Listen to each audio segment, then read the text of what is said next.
চামগুৰি বিধানসভা সমষ্টিৰ ৰূপহী ৰৌমাৰী পঞ্চায়তৰ অগপ নেতা নুৰুল আমিন চৌধুৰী বাসগৃহত বিজেপিৰ বিশাল নিৰ্বাচনী সভা। অনিল শইকীয়াক সাক্ষাৎ কৰিবলৈ ওলাই আহিল হাজাৰ হাজাৰ জনতা। বিজেপিৰ প্ৰাৰ্থী অনিল শইকীয়াৰ লগতেই এই সভাত উপস্থিত আছিল অগপ আৰু বিজেপিৰ নেতৃবৃন্দ। 2024 বৰ্ষত পুনৰ হিমন্ত বিশ্ব শৰ্মাৰ নেতৃত্বত চৰকাৰ গঠন হ'ব, সেয়েহে সকলোৱে বিজেপিৰ সপক্ষে ভোটদান কৰিবলৈ আহ্বান জনায় বিজেপিৰ প্ৰাৰ্থী অনিল শইকীয়াই। অগপ নেতা নুৰুল আমিন চৌধুৰীয়ে উন্নয়নৰ স্বাৰ্থত চৰকাৰৰ লগত থাকি ৰূপহী ৰৌমাৰী পঞ্চায়তৰ ভোটাৰ ৰাইজক বিজেপি দলৰ প্ৰাৰ্থী অনিল শইকীয়াক ভোট দিবলৈ আহ্বান জনায়। আজি সভাত উপস্থিত থাকে গৰাজান মণ্ডল বিজেপিৰ সভাপতি বিপ্লৱ দফদাৰ, লাওগাঁও পঞ্চায়তৰ প্ৰাক্তন সভাপতি ৰফিকুল ইছলাম আৰু দলীয় কৰ্মীসকল উপস্থিত থাকে। দাদা, আজি আপোনাৰ বাসগৃহত আজি বিজেপিখন বিশাল নিৰ্বাচনী সভা অনুষ্ঠিত কৰিছে। বিজেপি প্ৰাৰ্থী অনিল শইকীয়া উপস্থিত, কি ক'ব?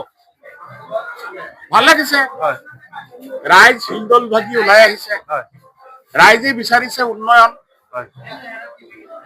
আমাৰ এই চৰকাৰে, মিত্ৰজোঁটৰ চৰকাৰে কোনো বৈষম্য নোহোৱাকে, বৈষম্য নিৰপেক্ষ বিভেদ সৃষ্টি নকৰাকে হিন্দু মুছলিম সকলোকে সমানভাৱে অনুদান আগবঢ়াইছে, চাকৰি দিছে, বিভিন্ন সা সুবিধা পাইছে। গতিকে ৰাইজ এই চৰকাৰৰ ওপৰত সন্তুষ্ট আৰু এই চৰকাৰৰ নেতৃবৃন্দৰ অহংকাৰ নাই, মানুহৰ লগত মিলিছে, মানুহৰ লগত মিলিব পাৰিছে। গতিকে সকলোৱে ওলাই আহিছে যে আমি চৰকাৰৰ লগত থাকিম। আৰু আপুনি টিকেট বিচাৰিছিলে এইটো সমষ্টিৰ পৰা, লগতে আপোনাৰ কৰ্মীসকলেও ভাবিছিল আপুনি জিকি যাওক, সমষ্টিটোৰ উন্নয়ন হওক।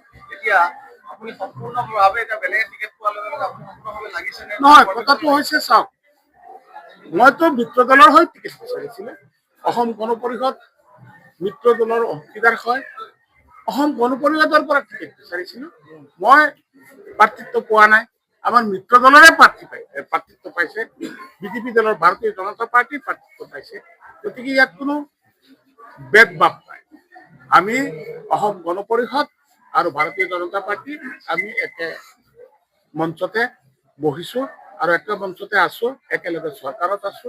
গতিকে আমি আগলৈ কিছুদিন আগত আপোনাৰ ৰকিবুল হুছেইনে কৈছে এইবাৰ ৰৌমাৰী ৰূপহী যিটো গাঁও পঞ্চায়ত এবাৰ বিজেপি শূন্য হ'ব মাজতে যোগদান কাৰ্যসূচীত কৈছিলে, কি ক'ব? কৈছিলে ৰকিবুল হুছেইন ডাঙৰীয়াই কৈছে, তেখেতৰ অহংকাৰ, তেখেতে পাহৰি গৈছে নেকি যে এই পঞ্চায়তত 18 বছৰ মই নিৰ্দলীয় হিচাপে মই প্ৰতিনিধিত্ব কৰিছো আৰু এতিয়া আকৌ 5 বছৰৰ কাৰণে ৰাইজে নিৰ্বাচিত কৰিছে। গতিকে তেখেতে এই কথাবিলাক বোধহয় পাহৰি গৈছে, অতীতৰ কথাবিলাক। ইয়াত দল নহয়, ইয়াত কোনো মানুহৰ অহংকাৰে কাম নহয়, ইয়াত কৰ্ম লাগে, কৰ্মই মানুহক। চব যুঁজ আমাৰ লগত তেনেকুৱা যুঁজ হ'ব পৰাকে এই সংখ্যক ভোট নাপায় বুলিয়ে আমি ভাবো। আমাৰ প্ৰাৰ্থী অনিল শইকীয়া ডাঙৰীয়াক আমাৰ পঞ্চায়তৰ পৰা